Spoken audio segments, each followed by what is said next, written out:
Hello everyone and welcome for another video of Love and Wargames. In this video we finally have the Vauban Battlefleet set. I know it was long rumored, but we finally see it, and yeah, it looks like it's going to be a beast. I cannot wait to see how it looks painted and on the table. I have just received, like the day before I received the Vauban box, I just received from Yes Miniatures our painted Destiny, which is the American version of the Vauban, and those Sky Fortresses are so cool. So without further ado, let's have a look at what we get in the box, and oh my god, that's a lot.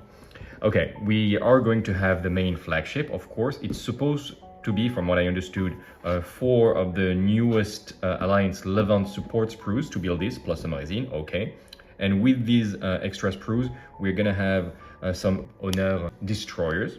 We're also going to get 2 buildable Levant support ships. We'll see what they do exactly. Of course, some SRS token, including the long-awaited Frontline bombers. Great, we should have 1 on each of the Levant support sprues. And we also have 2 of the Levant Frontline sprues.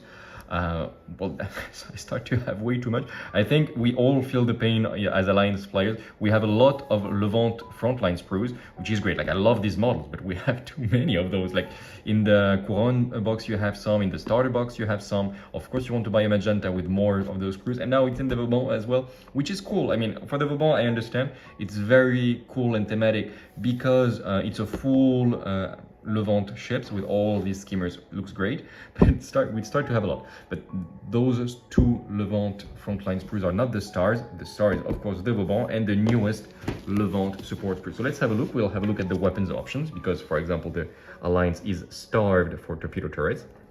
I'm really excited to see if they're gonna have at all some of those. And yep, we're gonna, as always, divide this video in 2 parts. First, the unboxing, we're gonna have a look at the sprues, we're gonna make some size comparisons and stuff. And then we're gonna have a longer second part where we're gonna see all of the different units, all the different variations, how you can play each of them. And at the end, of course, we're gonna have a little how to expand, like what are the boxes to buy on top of this. Spoiler, the number 1 is of course gonna be the Magenta Battlefleet Set. Okay. If you like this type of content, always give us a thumbs up. It really helps. I never say this, but if you want, there is a timestamp, so if you can skip directly to the part that you are interested in. If you want to buy these miniatures, you have minus 10% of my place, and if you choose us, we get a little percentage back. And yeah, I've said everything. Subscribe and leave a comment. That's the important part, because if you leave a comment, you get a chance to win one of 2 Battlefleets that we are putting for this contest for free. Okay. Without further ado, now let's open the box. Of course, it is the largest type of box set. It is at around 100 euros, so like let's say 90 euros something if you use the minus 10% from IB Place, and it is full of stuff. Okay, we have a little, oh, okay, interesting. Oh, actually, that's good. Okay, first time I see this, it's a little welcome leaflet, kind of like what Conquest does, to say like, okay, welcome to Dystopian Wars. You bought this box because it looks good on the shelf of your shop. What does it do? You get your Orbat, you get your miniature gallery, some backgrounds. This is important. If you don't know the fluff of Dystopian Wars, on the website for each faction, you have, I don't know, about 10 pages of PDF of their fluff. Very interesting. If you don't know, have a look at it. And we have, okay, little teasers for Armored Clash. Is it the first time we see this artwork? Okay, it's actually the first time I see this artwork, so I'm gonna zoom in. Oh my god, they look amazing. Oh wow. Okay, that's the artwork. We can see there's probably an Avalon here, a Pryden, and of course the infantry, this rolling fortress looks amazing. The Mark 1, Mark 5 tank of the British, I don't know how it's gonna be called, but it is a Mark 1. And the Empire with the Jean Madeo, of course, the Sky Bastion, the Tianlong Draconic Colossus, of course, and first time we see them. We've seen a while ago the war hosts, these guys, the miniatures, the 3D render. It looks amazing, and it's very cool that we can finally tell you, yes, the Empire has riflemen with a shield in the front, and they look insane. And there is an officer.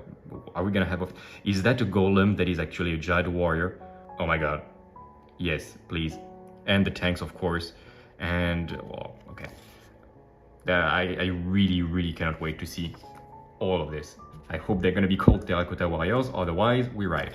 Okay, sorry for this little digression. Let's have a look at now what we get inside the box that we expected there. Some flight stands, only that's not enough. Ah, okay, there is more flight stands, okay.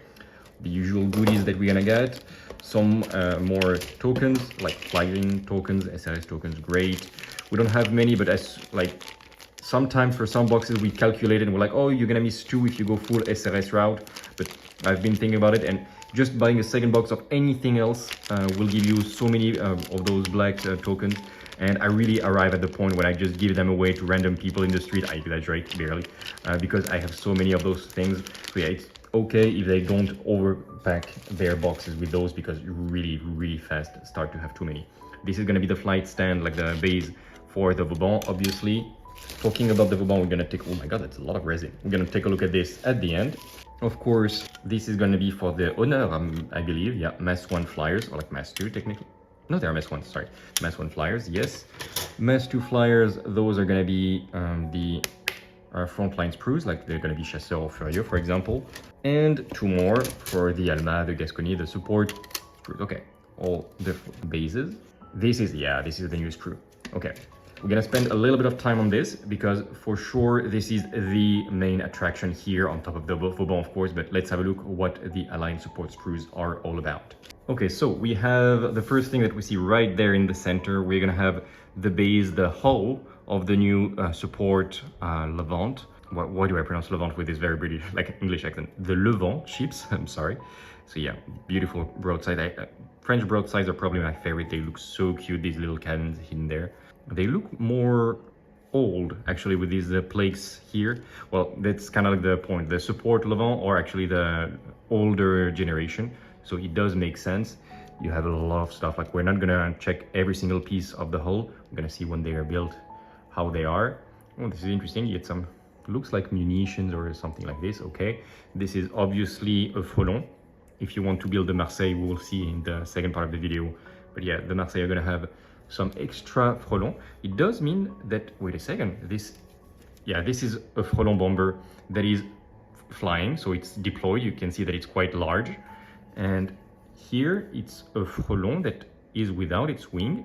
Are the wings somewhere? Okay, yes, indeed, those are the wings of the frelon that are here. So you can put them on the side to make your little Marseille bomber. Though it's very convenient that they put the frelon like this, because it means if you don't want to build some Marseille, you're gonna have some extra landed frelon. So if you want to make your own airbase terrain on your islands, you can very easily just glue this, put the wings, or not even, however you want, like in the landed version when they're at the vertical or on the ready to take off, and then you can have some very cheap terrain. Of course, we're gonna have the Honneur there, so one half here and the second half down there. I'm very excited for the Honneur. Like a Levant destroyer, looks insanely cool concept. It can fly thanks to this, and yeah, we're gonna have 6 of those, and I'm really excited to play them. Of course, you can be very brutal and put all the heat lances, or you can use them all with gun batteries, and I think it's gonna be a very efficient, fast unit, a little bit fragile, but you're gonna need to use it efficiently. So you have some bits here and there. You have 1 heat lance here, 1 heat lancet there. So you're gonna have 6 heat lance, 6 heat lancets. You're gonna have a damn ton of rocket batteries. I'm not a big fan of how they look, but you're gonna have 3 × 6, 18 of those. And well, yeah, that's a lot. Some repair cranes for the Alma and for the Gascony. If you build the Alma, I think you're supposed to have a second pair, but anyway, yeah, you have some more repair stuff here. If you don't build the Alma, again, use this for terrain. Always are going to look great. I don't see any torpedo turrets though. You have a Solex generator, great if you build the one with the San Francisco generator. I think it's called the Dieppe. And yeah, that is going to be it. Okay, there is a heavy rocket battery here, fine, but no, unfortunately, torpedo turrets anywhere. And we know how starved for torpedo turrets the Alliance is. Okay, we have those things. I don't understand, like this obviously is something to put a turret on somewhere it's not supposed to, but what is that? I don't know, we'll have to have a look at the building instructions. Okay, well, it's a quite packed sprue, that's for sure. I just wish we had 1 less of those and maybe 1 torpedo turrets, because I'm really looking for this, and I know every Alliance player is. Love those little reactors. Okay, That is the Levant support sprue. Let's have a look now at the Vauban. Just something to say, like just to count with you in case I make a big mistake. We will count the number of support sprue, a second one, third, fourth, fifth, and a sixth support sprue. Makes sense. And then you have the usual 2 Frontline sprues of the French, and just look at this hull. It looks so good. Like, I don't have any French anymore. I made them like somebody won the French fleet since it was sold. Again, give us a comment if you want to be our next winner. And we have a French army that is being painted to the highest level imaginable. And whenever I receive my French fleet, the first half, which is still going to be a very consequent force, I will make an unboxing video, like a miniature review, something like this, because I'm so excited to see it. I'm checking quickly to see if there is anything new on this Frontline sprue. Nothing much. As always, 2 heavy rocket batteries, 2 heat lances, lots of small gun batteries, of course, because the Levant love them, especially the Furieux, well, all of them. Furieux loves its heat lances, and you get 3 of those here, obviously. The little Legionnaire drop pods, the broadsides, very cute as well. It is possible, by the way, just a little tip, because we're making this right now, it is possible to magnetize your Levant if you want to magnetize, for example, a Chasseur to become a Volière. So even this can be possible, so you really feel confident to start this project of conversion, if you would like that. That is going to be it, nothing new here. Let's have a look at the Vauban. Okay, that is a lot of resin indeed. Okay, first interesting thing we're gonna see about the Vauban is that you have the extra bits to make it an aircraft, because you're gonna use the whole of the support, but they're not meant, all of them, to be aircraft carriers. So you need extra bits. You have this one that's gonna be just under. You see these 4 points is probably gonna be the fortress itself that's gonna drop, and there's gonna be a little door here or there, and you're gonna be able to see under it. You see, this is gonna be the inside with a little door here on the left and on the right, and you're gonna have this to paint inside. I'm not sure you really want to paint this because it's gonna be very hard to see, but if you do, well, kudos to you. And yeah, well, it's got a little bit damage in the transport, but it's really nothing. And yeah, it's gonna look great. If for whatever reason you buy the Vauban, you don't want to build the Vauban, then you can use this as terrain as always, but no, I would recommend you to build the Vauban for sure. And what is that? Yeah, that's gonna be the bottom part. Oh my god, it looks amazing. It really reminds me of the command deck of the Destiny that we'll see in a second. You're gonna get some extra, I don't know, fortress sides.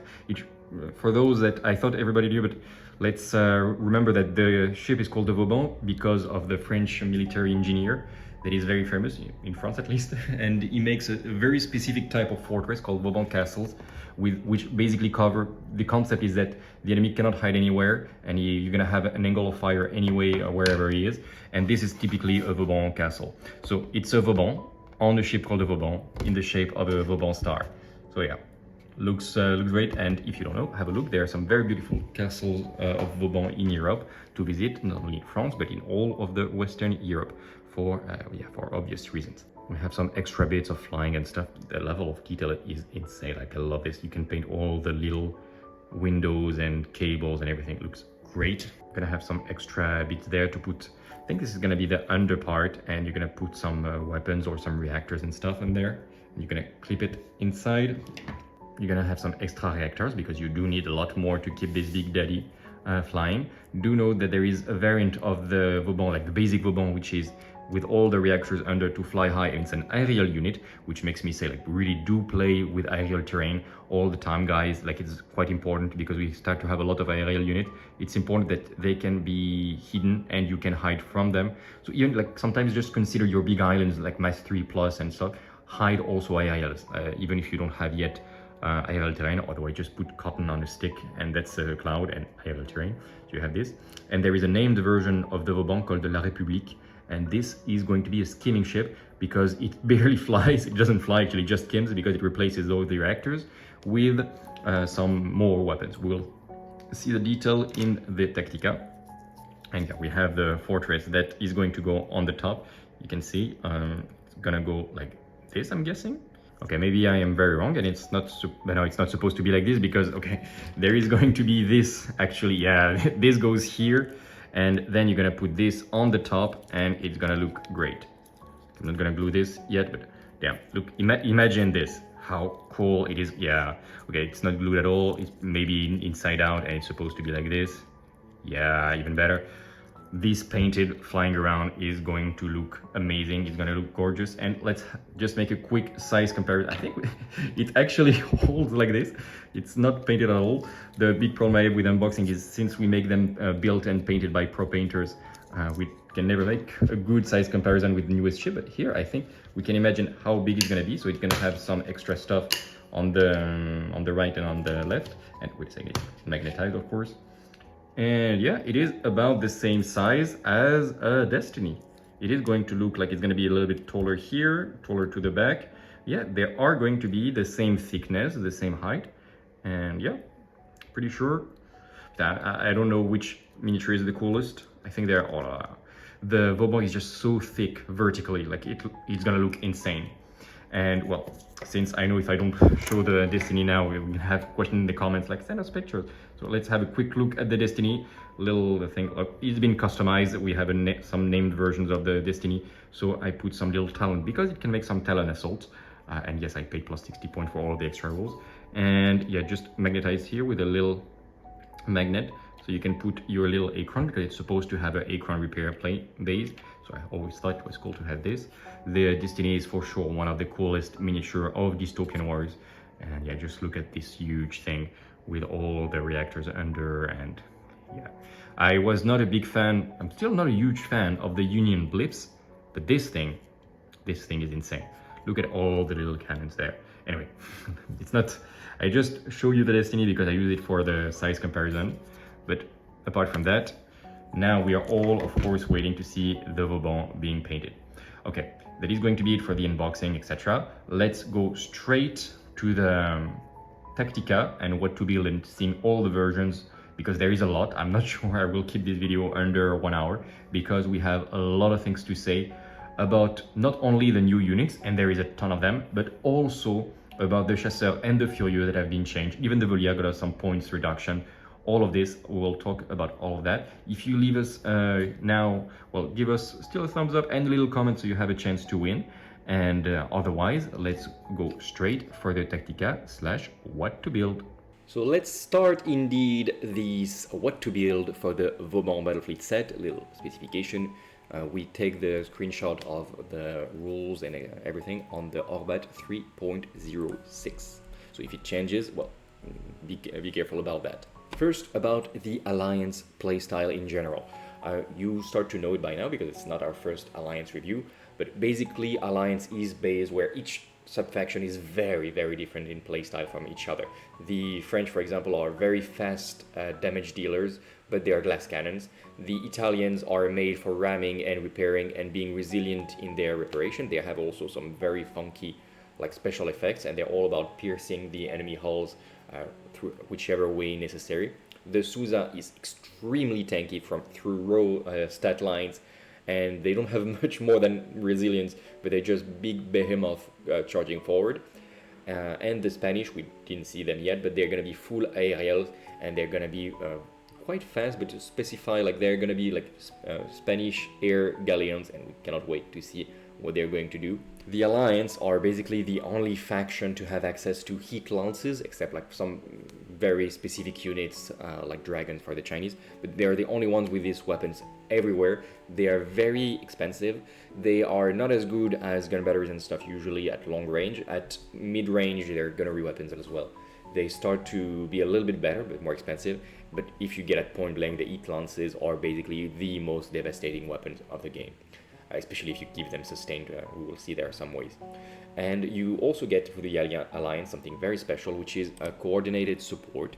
And it means that you can add your crippled value for your weapon to support your dice pool, even if your keywords do not match. So you can use some, I don't know, rockets to boost your heat lance, you can use some torpedoes to boost your gun batteries, you can really boost it.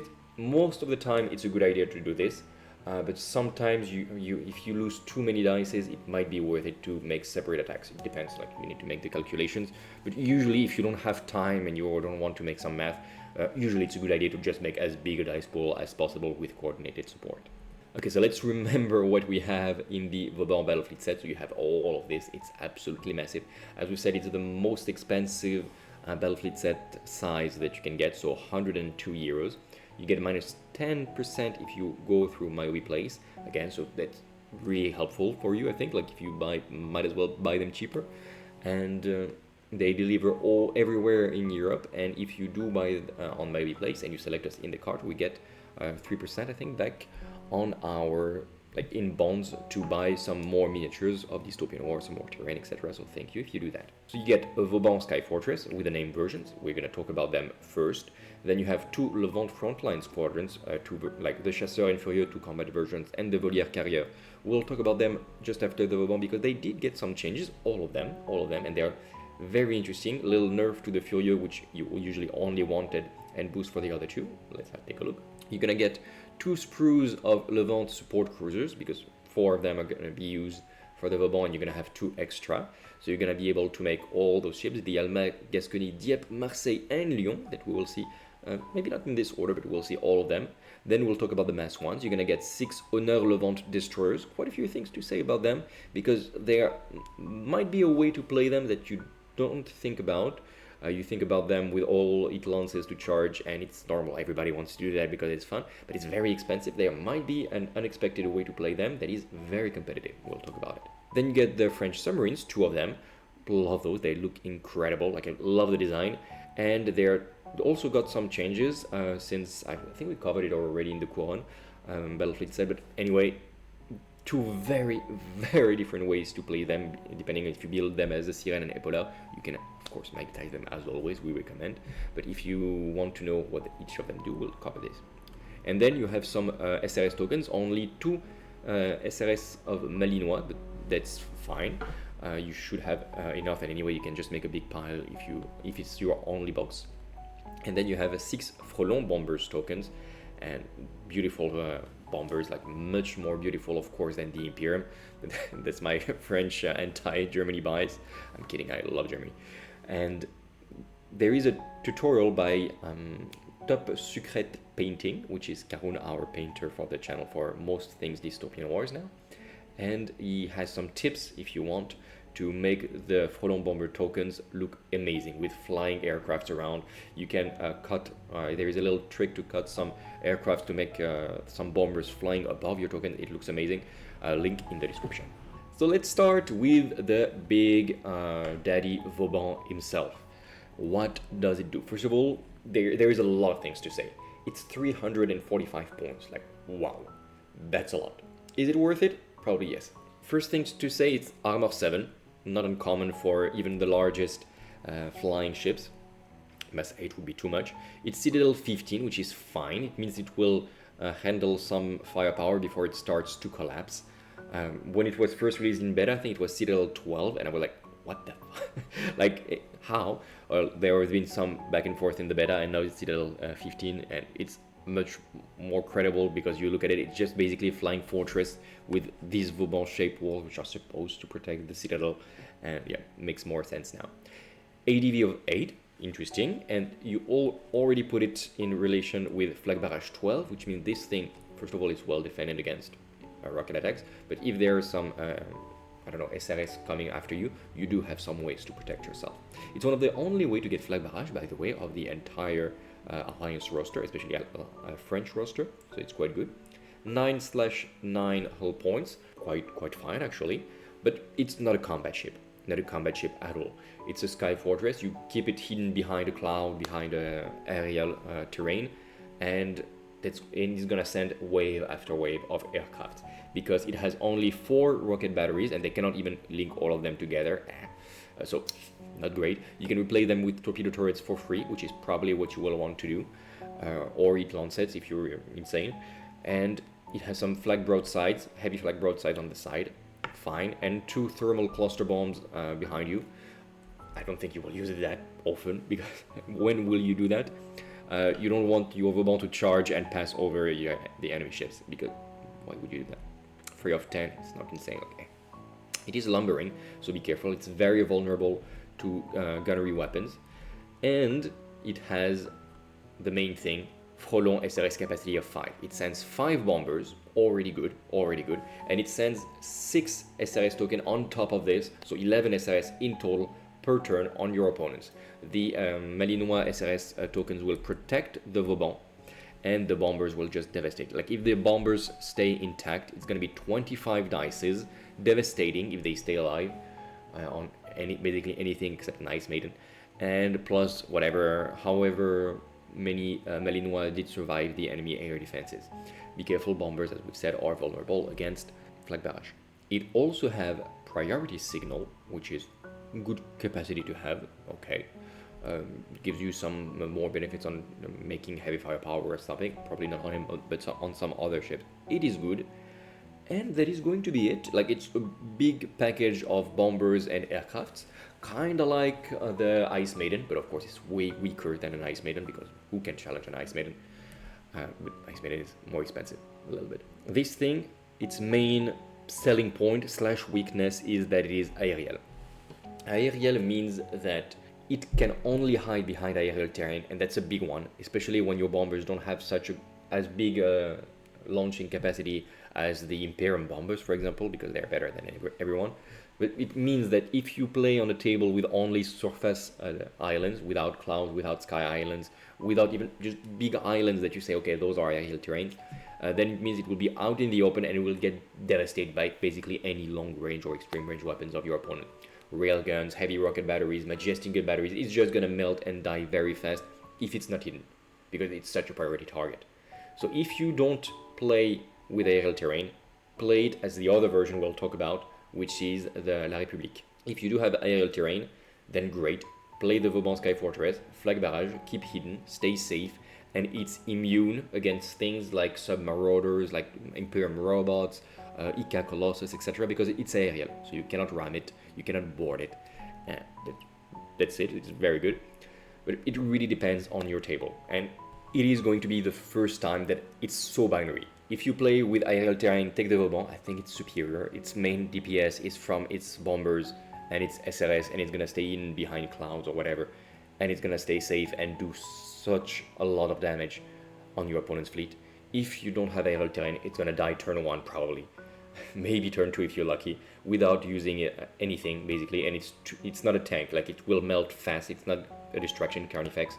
So then don't play it without aerial terrain, and then play another version, La République, which is skimming. Skimming, you say? Yes, because La République, which I nicknamed a Wave Fortress because it's not a Sky Fortress anymore, it is much more expensive, first of all. That's the big thing to note. Like, it takes like something like 45 points in the face. Ouch. It's no longer aerial, so be very careful with that. It's 400 points, that is not any more tougher, and that's still lumbering and everything, and that will get absolutely wrecked by submarauders or unexpected arrival. So big disclaimer here, this thing, I think I would want it to come in strategic reserve, because 400 points that can just be obliterated turn 2 by a couple INARs, that's tough price to pay. It has basically the same rule, same annoying rockets that do nothing, same thermal cluster bombs. It's also lumbering. It lost priority signal, something like it said. It replaced it with inspirational. Yay. It's bad. And it gained, that's the big difference, it's skimming only. It gained some SDV, of course, to help him. It lost 3 points of ADV, sad, and it gained 4 heat lances. Okay, now we start to talk. 4 heat lances, 3 of them can link to the front. It has heavy firepower, so it means if you want, you can obliterate something in front of you. Like heavy firepower on this thing, with, of course, you're gonna put all the coordinate supports, you're gonna put the rocket batteries that are probably gonna be torpedoes or gun batteries, whatever. You're gonna put everything forward, heavy firepower. You're probably gonna have a source of Solex somewhere, probably a Dieppe ship around to give you sustained. Maybe not actually, because, well, depends. You can, maybe yes, maybe no, because if you use a Solex, you cannot use coordinate support anymore. Whatever happens, something's gonna die in front of this guy. But, and that's my huge but. This thing is a carrier for 400 points. It means that if your opponent sends, I don't know, a little squadron or a little battle cruiser to you, you will obliterate the battle cruiser that is charging at you. But if you have a La République, your opponent is not just gonna give you one battle cruiser to eat with your eat lances. It's gonna come behind you with submarauders or with strategic reserves or anything, and is not gonna put anything in front of you. Yes, you can shoot efficiently behind you. You can shoot 3 heat lances behind you as well, which is fine. But it's so expensive, and if you have some islands to hide behind and your opponent doesn't have that many submarauders, then yes, deploy it on the table, fine. If not, have a plan to put it in strategic reserve, because it's good, but it will die too fast. And then again, if you put it in strategic reserves, it means that there is going to be 2 turns where you don't use its SRS capacity and its bomber capacity. I really have a trouble saving La République. It is a way to play your ship if you don't have aerial terrain, because this guy is scheming so it can hide behind islands. Even though it's so big, you need to have big islands to hide it. But 400 points, it's gonna die so fast. It will not be able to hide very efficiently, except if you have, for some reason, some absolutely massive islands, and is very vulnerable to anything with unexpected arrival or forward deployment or submarauders, strategic reserve, like all these things. It's not tough enough for the point cost. It's not unplayable. Do try, like if you do try it, let me know how it goes on the comments or the Discord. Yeah, I don't see your opponent not focusing all his firepower on this as soon as he can. Because if, for whatever reason, you manage to keep this guy alive, all the heat lances, plus the bombers, plus the SRS, heavy firepower, everything, this thing is going to devastate an entire enemy fleet by itself. But it's probably the epitome of the glass cannon aspect of the French. This thing is very expensive, very lethal, and very fragile for the point cost. Now we start to look at the Sprues, and we will start with the Chasseur, which got quite a glow up actually. The Chasseur used to be this ship that was very, very cool in concept, but never reached the point where it was playable, because you always wanted a Furieux, which was a bit more expensive but did so much more than the Chasseur. So it was like, why would I ever want a Chasseur, even though it has cute broadsides on the side? Well, first reason, the broadside got boosted a little bit. Let me put the stat line. So yeah, as you can see here, rolling broadsides, only range of point blank, but it's fine, you're very fast and you can reach that. And it's now 5-3 with fusillade, very good, and sustained, which means full reroll. That's what it means. You roll the blues, both of them, and the blanks. So that is a good broadside to get. Like heavy rolling broadside also got boosted. Like the rolling broadsides are no longer weaker broadsides. They are now a little bit stronger, I would say. Even like probably it evens out because they have a little bit less dices, but they're more rerollables. But still very, very good. I'm very happy of the Chasseur getting a boost. They also gained 2 things. First of all, they gained Vanguard, which is good. Like these things are already fast. Levant Surge got a little bit nerfed, like it's not as fast as it used to be. But having Vanguard is huge on this guy. They can really start to take the flanks, which is what they will probably want to do, and start to go on the rear of your opponents very fast. Really good. And they have a rule which is interesting, because it will induce the loadout. They have focused fire aerial. That is a big one. It means that you get +2 dices and rerolling blanks on weapons where they on attacks where the lead quality is aerial. That can mean a few things for the French, because it means you can have a full rocket battery loadout. That's okay, but it's more expensive because each rocket battery you get is +3 dices. Ouch. Or since you're going to be close to the enemy anyway, what you can do is keep the default loadout, which is exactly this: heavy rocket on the top and 3 small gun batteries. Then you can either at closing range use your gun battery with their crippled support value to support your heavy rocket battery, because at closing range or at point blank range, a crippled gun battery supports exactly the same as a normal rocket battery. So you don't lose any dices starting at closing range, which is quite a big threat range though. The only thing is you cannot use them at long range, the gun batteries, to support your heavy rocket battery, which is fine because again, you have Vanguard. You're going to be very aggressive with these things. So I would keep the default loadout if I were you. And yeah, you get +2 dices and you can roll blanks. It also means that if you have a few targets of opportunity, you can leave your heavy rocket battery, like you leave it alone, or maybe with your second Chasseur if you have 2 of them. Leave your heavy rocket batteries together on a long range target somewhere. And if you have another target that is interesting as well, put all your small gun batteries on it. And then you can devastate 2 different ships. There is a lot of tactical flexibility with this default loadout. It has full steam ahead as well, like it's very fast. It can really be in your opponent's rear line. Turn 1 if it wants. I mean, or in turn 2 it can be all the way to the back, like almost boarding enemy carriers. Like it's so fast, and getting focus fire aerial gives it a real role in your list. Optimal use case of the Chasseur, it uses Vanguard, it hides, your enemy gets a little bit closer while you're hidden behind an island. It uses Levant Surge, so it's going to be obscured, or maybe not, even if it's the end of the turn, you don't need it yet. It goes in the middle of the enemy fleet, shoots rolling broadsides left and right, heavy rocket batteries on some targets, aerial units for example, all the way to the back, and gun batteries to just shoot everything at closing range. So you have threats at point blank, closing, long range, and you can even board, especially if you're in the Napoleon's fleet, which gives you disciplined and elite crew if I'm not mistaken. So for 124 points, really good ship, though again, it's a Levant, we're gonna say it all the time, it's very fragile. Armor 6 is fine, but it has Citadel 11 only, which is low, and 4/3 hull points, which is very low for 124 points. So it's a glass cannon. All the Levant are glass cannons, no surprise, don't expect a tanky ship to appear in there at some point, but it has a real clear role that it will do good now.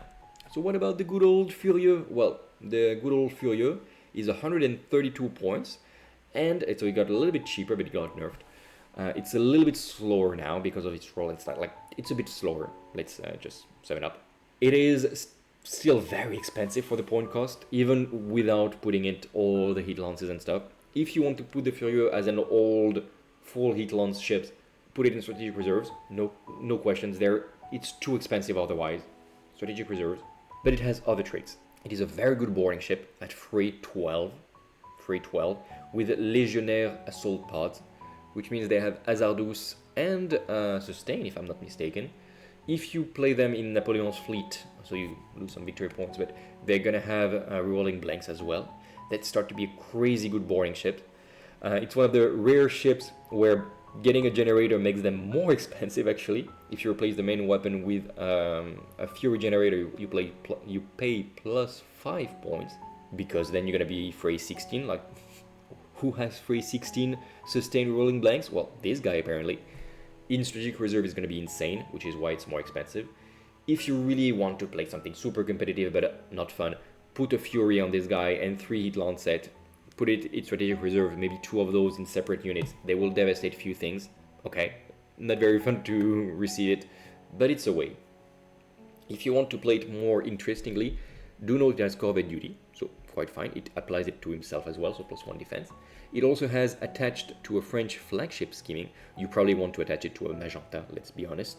And it has landing vessel, which is also very cool. In the fluff, they have drop pods full of legionnaires. So it's basically steampunk Helldivers with French legionnaires. How cool is that? Too much. Too much is the answer. There are a few ways to play it, as we said. Very aggressive strategic reserve, but I also like it very much with like attached to a Magenta, full gun batteries, with heavy gun batteries for example, or maybe, yeah, probably like this, attached to the Magenta, and they're just gonna be a very cool looking assault unit. It's gonna be Fray 14, supported by the Magenta, sustained rolling blanks, great boarding, great closing range firepower, and that is already good. Again, be careful, they are very expensive. They are more a point-blank threat than the Chasseur, but they are more expensive because they want to be landing their troops on islands, and they also want to do some boarding actions. So, of course, they're gonna die faster. Let's say it like that. But if you play them well, they will devastate more than they point costs in a single activation. If you shoot well and board and everything. If your enemy does find a way through SRS or long range bombardment or whatever to kill them before it gets to activate, it will destroy your Furieux easily and you will lose a ton of points without them doing anything. So be careful, they are quite hard to play. There is the auto win button of putting them in strategic reserve with hit lances and fury, or you can play them more interestingly, deployed on the map and just hide them behind terrain and then Levant surge to try to survive the second turn. When you're gonna punch in the middle of the enemy fleet, you're gonna get obscured, which is a huge boost, and then try to survive. And now we have the Volière, which gains something that I wouldn't have expected that it would make it so interesting. It's 128 points now, so barely more than the Marseille. Still very fragile, 611 in Armor Citadel, 3/4, so not good at all. And this guy, though the important part, is that it gained Deceptive Deployment, which is the new name of Shadowhunter, which means that at the end of the deployments, you can redeploy it anywhere you want, which does give you such latitude. If you need to have Spotter on one of your ships, you can get it easily with this. You deploy the Volière anywhere, your opponent deploys his fleet, and then you can make sure to deploy the Volière in range. So turn 1, first activation, you can put SRS token on the enemy to trigger Spotter. If you have, I don't know, some Rostratum Ballistae, or if you want some Épaulard or things like this, it's going to be very convenient.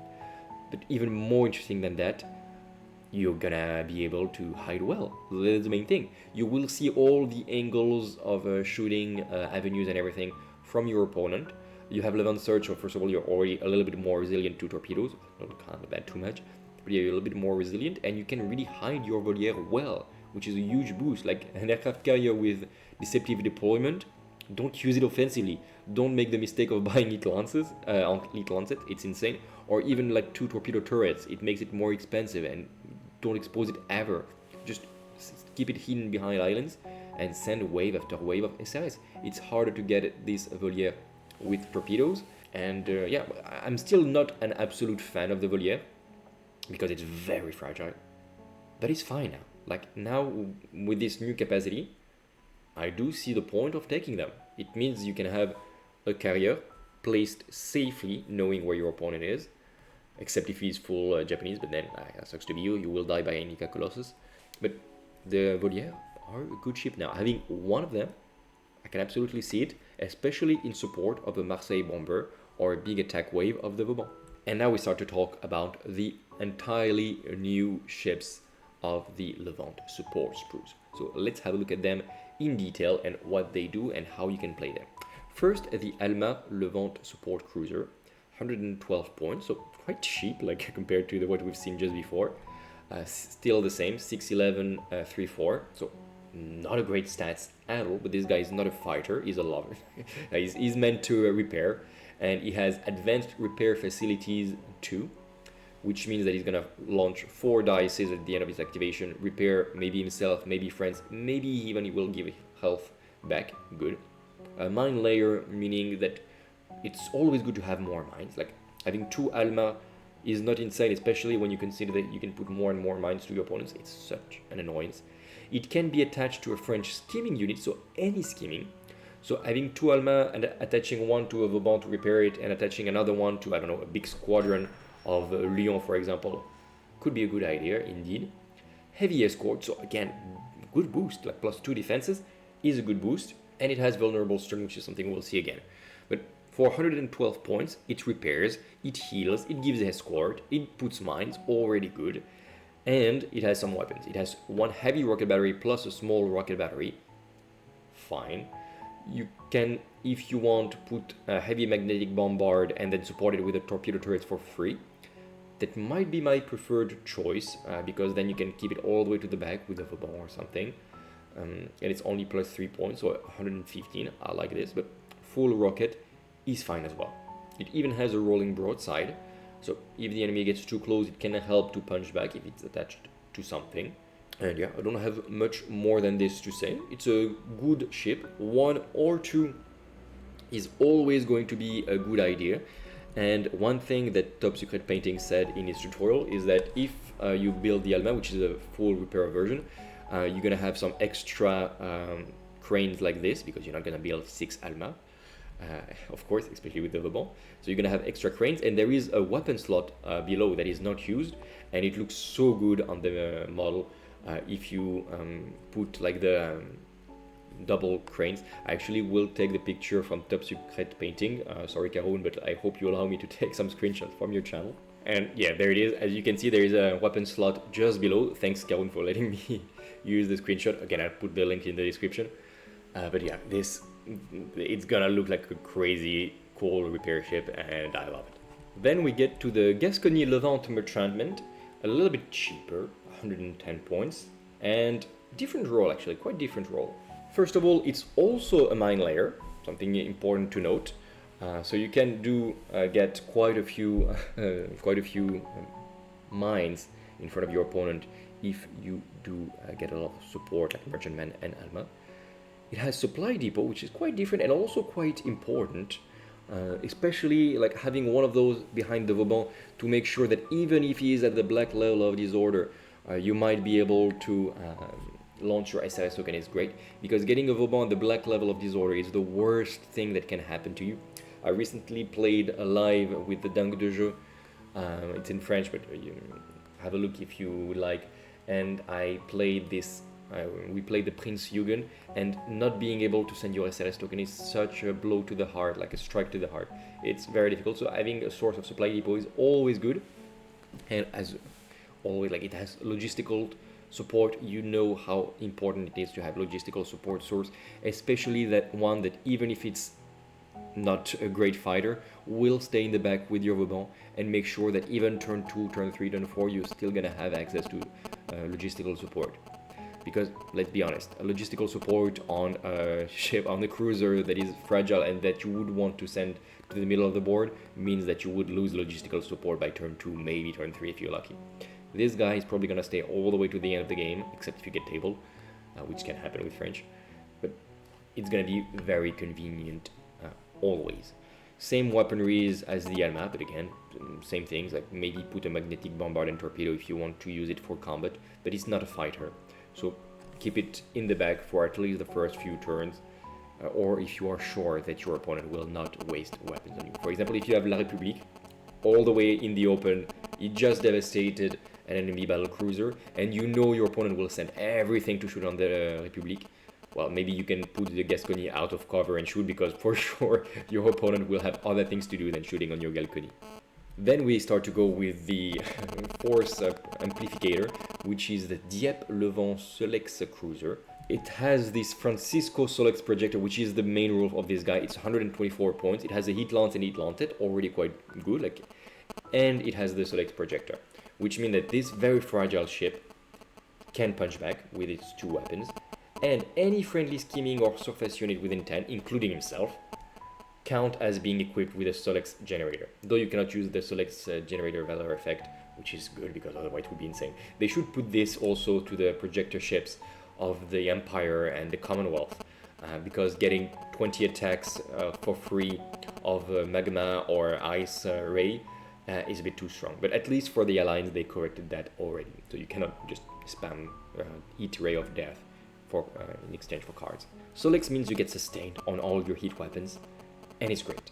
It's very good. If you have a force based on a ton of heat lances, and I say big hi to Steve because you know how much he loves his heat lances, Dieppe is invaluable because it saves space on your ships. They can take shroud or more weapons if they want. It's amazing. Keeping a Dieppe hidden behind islands or even behind, I don't know, another scheming unit or somehow, and giving his bubble of 10 inches, which is considerable, like it's not small. It's a great way to support your fleet. 124 points is it's super glass cannon, but its weapons are good. Like at point blank, if it stays hidden and someone starts to get closer to annoy you, well, let me tell you, 1 heat lance plus 1 heat lance set of sustained, devastating, Azaldus, everything, the guy is gonna feel the pain. The only thing is, like, I'm not such a huge fan of heat lances because they're a bit too much all or nothing. You pay a lot of points for heat lances extra.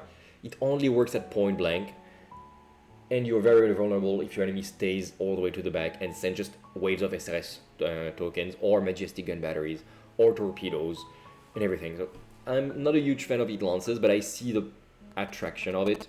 What I would like to do, if I were to really try to make it work, and I know it's not fun because they probably, I hope this rule change, but is to put the Dieppe in strategic reserve. You deploy it first, somewhere, like, I don't know, behind an island, behind your enemy lines, very well hidden. Your enemy will not be able to probably destroy it in one activation after you arrive, or otherwise it means you didn't deploy it well.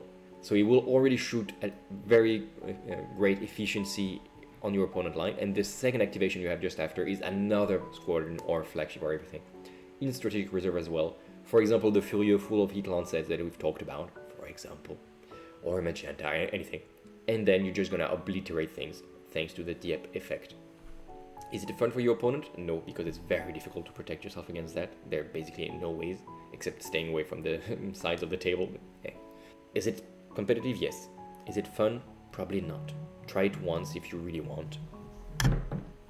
But don't rely on playing this over and over again, because it's not fun and you will kill the Dystopian Wars community in your area. So probably not. But it's a very efficient way to play it. The normal way to play the Dieppe would be in the middle of your fleet, hidden behind terrain, of course, and then you have your heat lances, ships going around and using the benefit of the Dieppe. The Marseille. Marseille, alors, c'est un good bomber ship, like good bomber carrier. It's very fragile, as the same as the Volière, without deceptive deployment, so you need to be very careful of how you deploy it. It has Frelon bombers, which are basically 5 dices, and if you reach the mass of your opponent, they gain devastating. And they're Azertus, of course. I like it for the point because it's good, but they have less range, 30 inches, and they are only, like, they can be intercepted easily. So a lone Marseille Levant bomber, if it's the only source of aircraft in your list, absolutely not. As a support with some Volière or Couronne or something, yes, 10 times yes, but it's probably gonna be better most of the time to bring Vauban Sky Fortress. Though the Vauban cannot, again, hide behind normal terrain, and the République is too big anyway most of the time. So the Marseille can be one of the only source of Vauban bomber if you don't play with, sorry, not Vauban, Frelon bombers, if you don't play with aerial terrain that can just stay hidden behind enemy islands. I quite like it, but you will have to play it a little bit offensively, like kind of like middle of the table, if you want to be in range of opponents. So it has vulnerable stern, terrible defensive stat lines. Yes, it's a little bit protected against torpedoes, but it will get one shot by any submariners. So be careful with this guy. The model is very cool, it's very thick, and it's called the Marseille, so of course it's going to be very good. The Lyon, we go a little bit more north from the Marseille. We used to say that Lyon, well, a French joke, I will not go there. 126 points, and again, the same terrible stat lines, 4/3, 6/11, vulnerable stern, But it is an artillery ship. It has a heat lance, wow, okay, inbuilt, heavy rocket battery on the top, and rocket battery also on the top. It starts to be a lot. Its only specific rule, but it's a big one, is bombardment aerial, which means that its 2 rockets that you can see on the top can indeed reroll blanks against surface targets or ground targets. That is good. That is good. You have a heat lance on top, so it is very offense oriented. You can see it a little bit like a Chasseur, for example, which also has boost on aerial weapons. The things that I don't love about the Lyon, I know people are excited about it, is that it's so fragile and so slow compared to the Levant, which has Vanguard, Levant Surge, full steam ahead, it goes fast. This guy is slow, like it's speed 6, turn 4.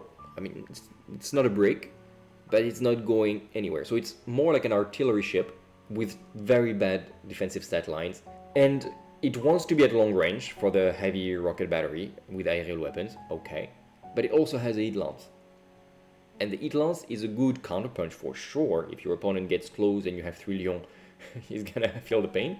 I don't understand how to play this ship. It does a little bit of everything, but it's too fragile to be exposed too much at long range, because then he's vulnerable to railguns and everything. But if you keep it hidden to use the heat lance at point blank, then you don't use the rocket batteries. Then what's the point?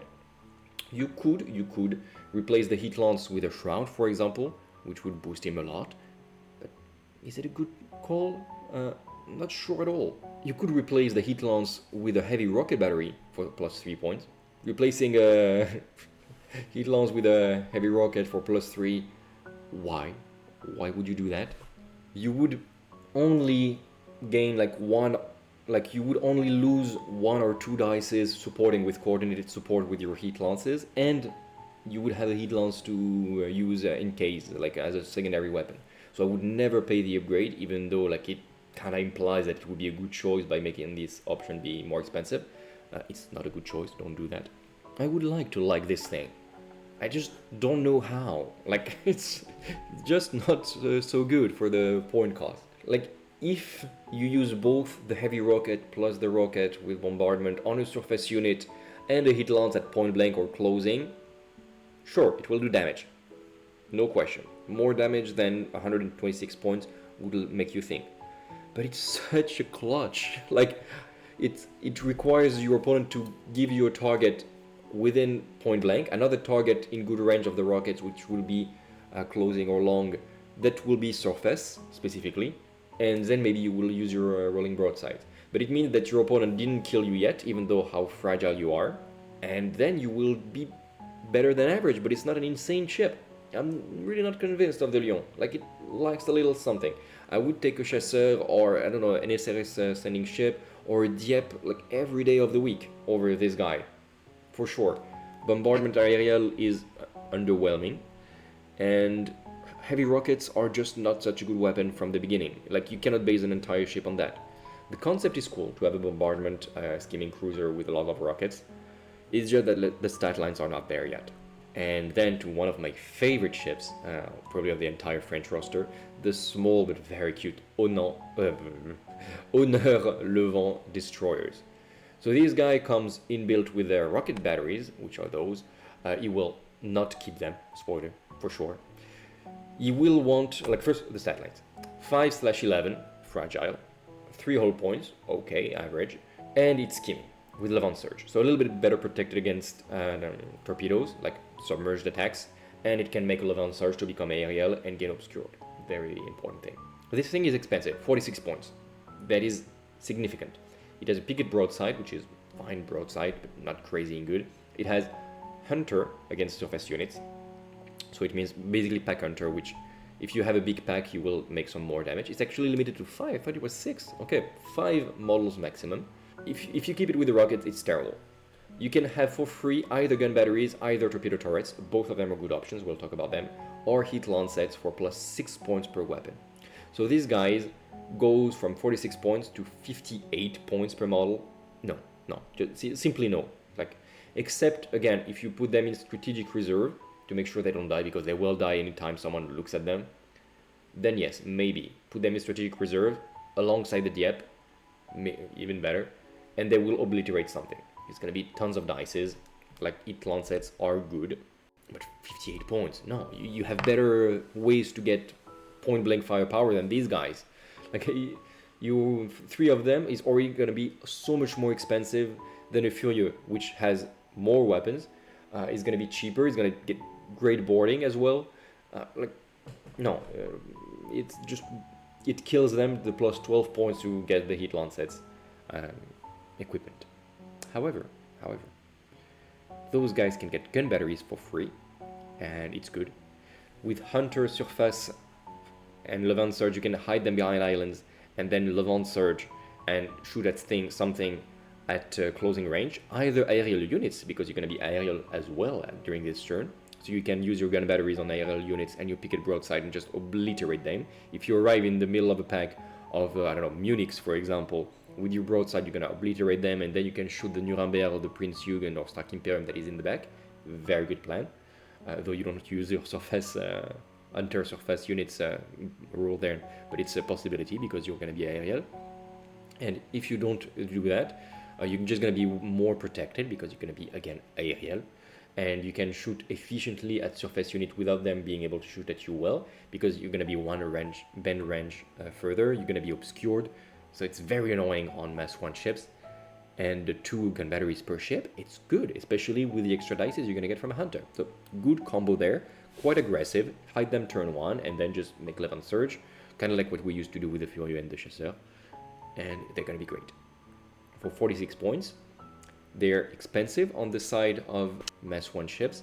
They're very, quite expensive destroyers with way less firepower than, for example, the Assassin of the Sultanates, which are in the same ballpark of price. But they are scheming, and they can get the Levant Surge, which really boosts their resiliency and their usage. Now, the second way to play them, which is for free, and I don't understand how it is for free, it's torpedo turrets, which is basically the same, like 5-3. Yes, your opponent will get his SDV, so it will reduce your attack by 3 or 4 hits, let's say. Okay. But you gain extreme range. The Honneur with gun batteries can only shoot at closing or less, so you have to expose them. And yes, you have tricks with Levant Surge, but they will die. 5 Honneur in your backline, shooting at extreme range with what is basically 10 torpedo turrets with Hunter, so another 5 dices on top. That's gonna be insane. It's gonna be 27 dices plus 5 is gonna be 32 dices at extreme range from those little guys. And your opponent then is like, oh, I want to deal with them. Yeah, okay, shoot at them with your big weapons. If your enemy has blessed, you will spread them out. It's gonna be very annoying to shoot at them. If he tries to counter them with torpedoes, remember you have a Levant Surge, so you're gonna have the 2 hits counts as only 1 hit. That's already a big thing. And you're gonna have 7 dices of SDV. It's already good as well. And if you really want to be annoying, become Levant Surge. Then you're immune to torpedoes, and you shoot torpedoes without being able to be shot back. Pooh, those guys with torpedo turrets are going to be obnoxious. It's not how I would like to play them, but I think it's the most efficient way. They're very cool with their cute broadside and cute gun batteries charging down, bringing honor to their country. But if I were at a tournament, I would have a pack of 5 Honneur, probably 2 packs of 5 Honneur in the back, just cleaning the table of surface units with wave after wave of torpedoes, and the enemy doesn't have a good way to attack them. Even if he uses, I don't know, boarding actions from a giant robot, or with an Ica Colossus, you lose 1 ship. Fine, you obliterated him with a ramming action. It's fine, it's 46 points. I have 9 more waiting for you. Love those ships. They might need to lower the price of heat lancets and increase the price of torpedo turrets at some point. And and maybe lower the base price and keep it with rocket batteries, because you will never want rocket batteries on those guys. Well, you never want rocket batteries anywhere, to be fair. And we now go with the French submarines, which are interesting. First, the Épaulard. I would like to point out the weapon that it has, which is the magnetic bombard. It's not a very known weapon, but it got a big boost recently, not in this orbit, but in another one. And now it's a very good unit. So they are 37 points per model, so less than Honneur, for example, but they have very different role. Except if you use them as artillery with torpedo turrets, in which case the Honneur are so much better. Épaulard, armor 4, citadel 10, that's fragile. It's going to be very fragile to torpedoes, unfortunately. It has few things. It has deep dive, like all submarines. Never do that, it's terrible on them. You cannot do anything.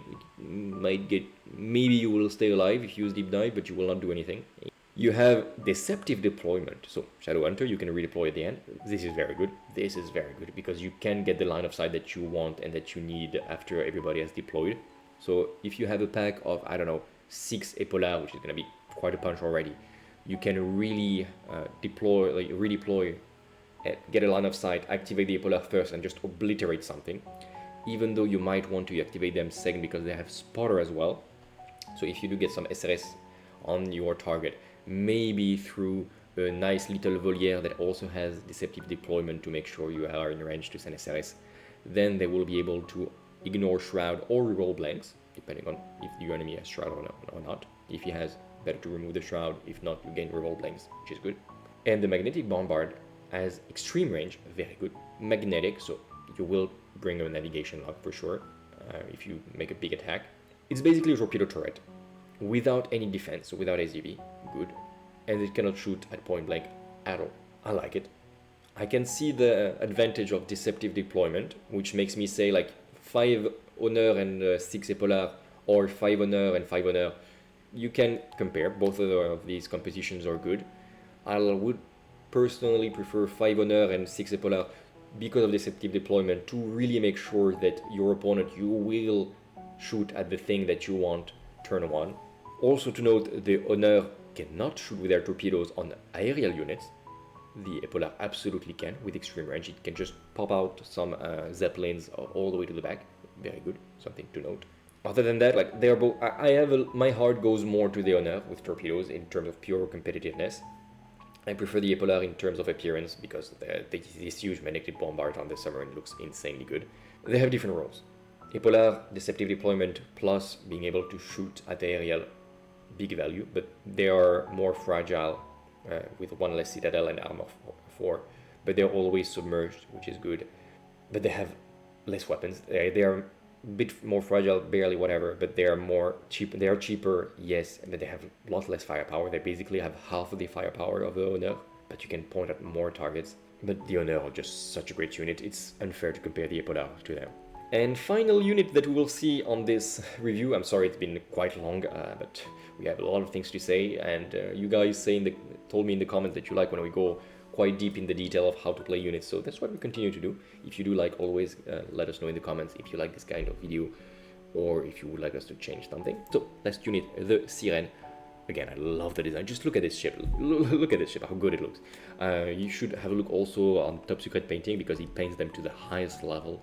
And yeah, I'm just adding the little picture of the Sirène from Top Secret painting, so Couronne, which he painted, is currently painting for the channel, so you will see those guys in Battle Report soon. But yeah, you see them painted like in gray, you're like, it's fine. But when you see them like this, like, wow, okay, that's the ship. And with a little heat effect there, here and there, like it's gonna look amazing.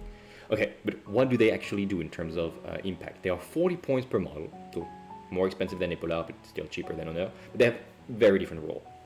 The Sirène are point-blank damage dealer. You can use them as tissue one-time killer. It's fine. They probably will pay themselves back because they have a heat lancet, each of them. Okay. Still terrible stat lines, like 4 armor, citadel 10, 3 hull points. But they have forward deployment, which means that very early in the deployment, it's not Shadowhunter or anything, very early you will deploy them almost first, and you can put them outside of your deployment zone. Probably what you will want to do, because they're very small, and you can see the hand of Couronne, they're a very small unit, you will hide them behind terrain in the middle of the board, and you will activate them very much the last of the first turn, because if you expose them, they're dead, basically. Those guys will kill something. If there is something at point blank, it's going to be obliterated. At closing, you're going to do quite some damage still.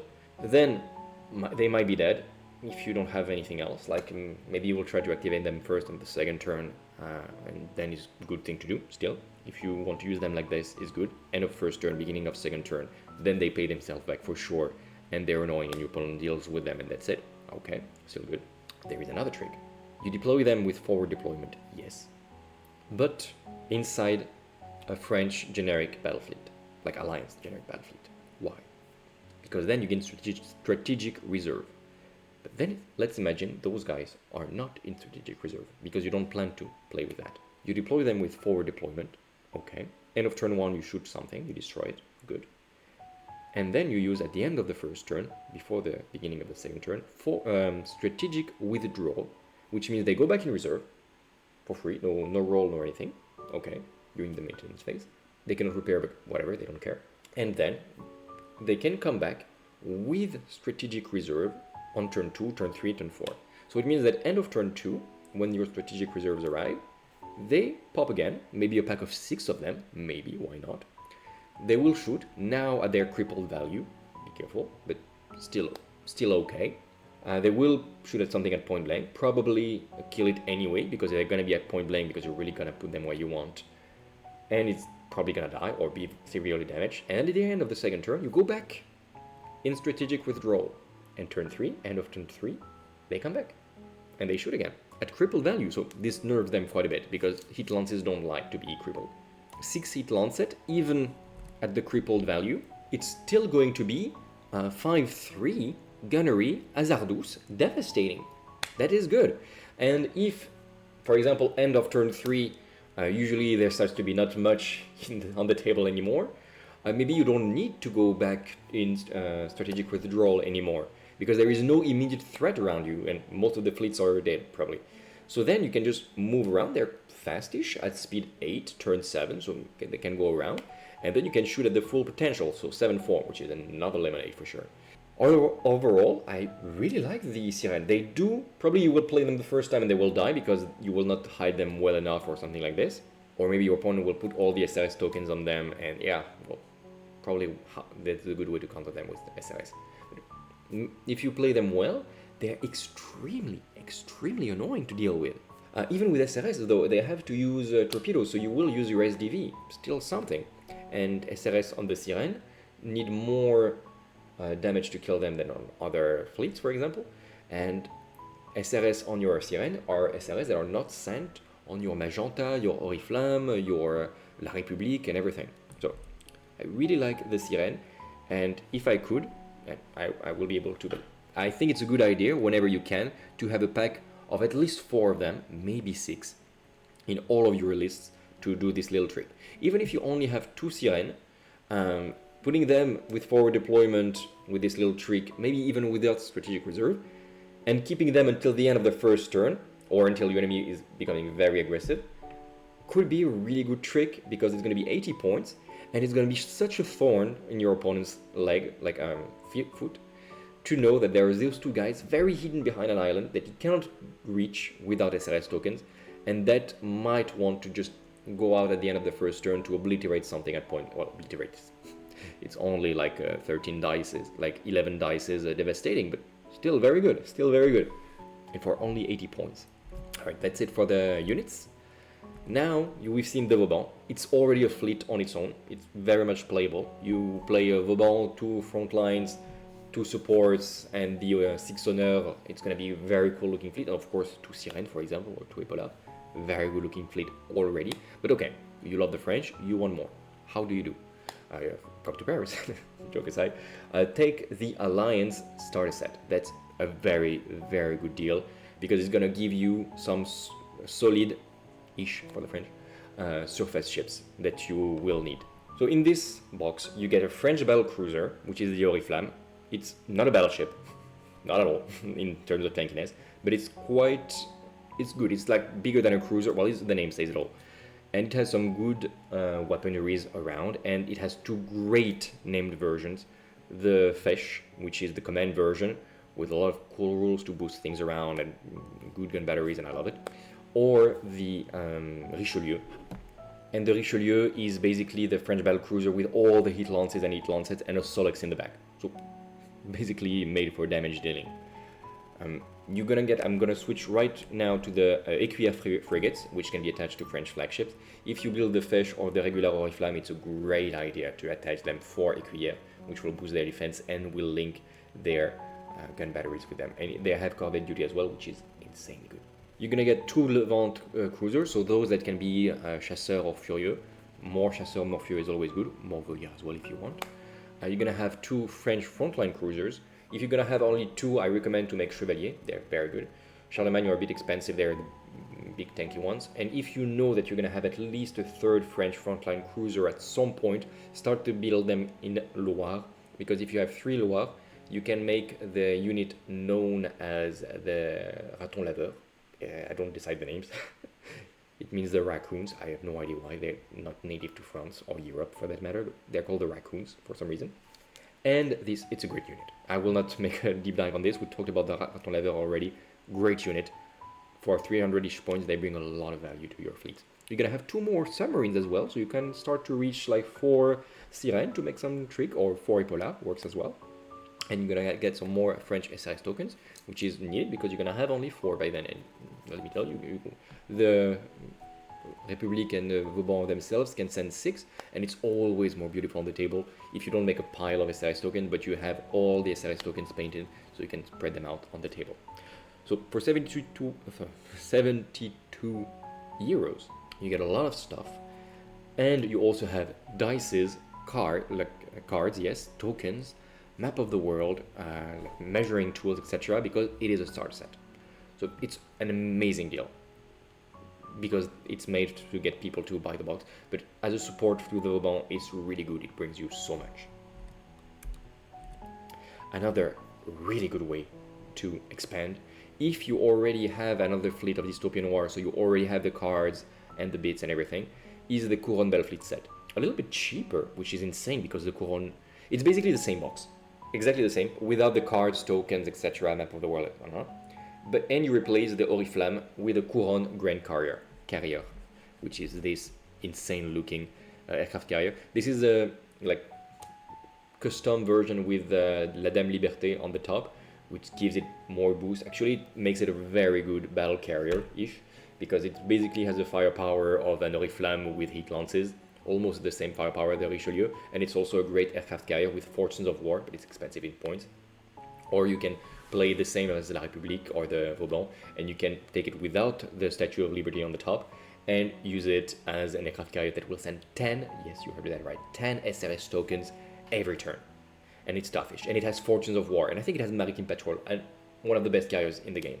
Like, I love it very much. It's very expensive, but it does exactly what a carrier wants to do. Bring Fortunes of War, be tough, have Maritime Patrol, send tons of SRS. It's as good for me as the Sultanet's Suleiman and the Union's Enterprise, which is big praise from me, because those are already amazing aircraft carriers, and the Couronne is with them as some of the best carriers of the game.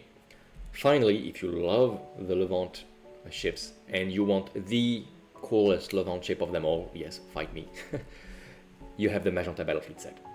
You're gonna have 2 Frontline Sprues, so we've known them already. It's the Sprues with the 2 submarines and some Chasseur and Furieux and everything. It would allow you to have some more SRS tokens.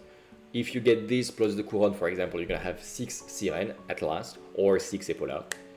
And especially you have the French Levant flagships.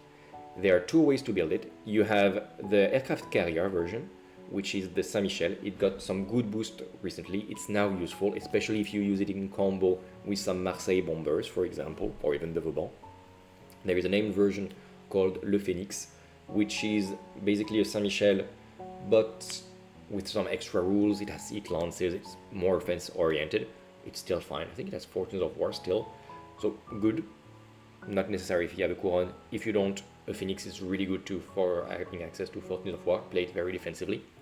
And then you have the Magenta, which is this ship that you see is here. And this, just look at it, it's basically a diesel punk Star Destroyer. It looks insanely good. It's a battle carrier in the sense that it's not a battleship, it's not very tough, it doesn't have insane firepower. It has a lot of forward-facing firepower, so you will want to put maybe some heat lances, or maybe you will just want 1 heat lance and 3 small gun batteries, or you make it an artillery ship with magnetic bombards and torpedo turrets. Works really well. And in the rear you put a Solex if you have some heat lances. You can put a shroud, you can put a lot of things. You can put a Fury if you want to charge it and make some boarding. Great looking ship that will look just at home, leading your French frontline forces while the Vauban stays in the back with your support cruisers. I really love the Magenta. It's fun to play, it's an amazing sculpture. It's a little bonus, it's a little cherry on the cake. The Couronne is very important. The starter set is an amazing deal and also very important surface ships. The Magenta is more like a little candy. Like, you like the Levant, you want a little bit more, well, you will want the Magenta, which is an insane ship. It's not super OP, it will not auto-win you games, but it's just such a cool ship, and it goes well accompanied with a Furieux attached and some Chasseur around, of course. Alright, well, that's going to be it. I hope that you enjoyed this video. As always, give us a thumbs up, it really helps. Give us also a comment. So first of all, it helps us to be seen by more. It makes me very happy whenever I see your comments, and I try to answer as much as I can. Sometimes I succeed, but I at least read all of them. Subscribe so you don't miss our upcoming videos. If you like those boxes on the how to expand or the Vauban itself, you can go through my hobby place and select Love Wargames in your cart, so we get 2 or 3% back. Thank you very much, guys, for your continuous support. It means a lot, even though like this video is going to be more than an hour. I know it for sure. So thanks for having stayed all the way until the end. Like, there was a lot to say. Let me know if you enjoy still that we go that much in deep dive, or you're gonna get the Vauban Battlefleet set for yourself. Is it gonna make you start a French fleet? Yes or no, let us know. I will put, again, as I said, links for Top Secret Painting, our painter. I will put links as well to our Discord, because yes, Love and Wargames now has a Discord. Like, it has been having it for a while. We used it for organizing games in Paris, but now there is an English area. We talk about our games. So of course, Dystopian Wars. Soon there will be Armored Clash, Conquest, War Machine, even One Page Rule. We have a little French community playing a One Page Rule, and we talk about the game and stuff. So if you would like to join us, well, that will make me very happy as well. And yeah, we can talk about it's where we talk about the list for the next games, etc. So if you want to influence our games, our list, what we're going to talk about next, then head for our Discord. Thank you very much, guys. Until the next video, take care of yourself, and remember to keep things fair in Love and War Games. Bye.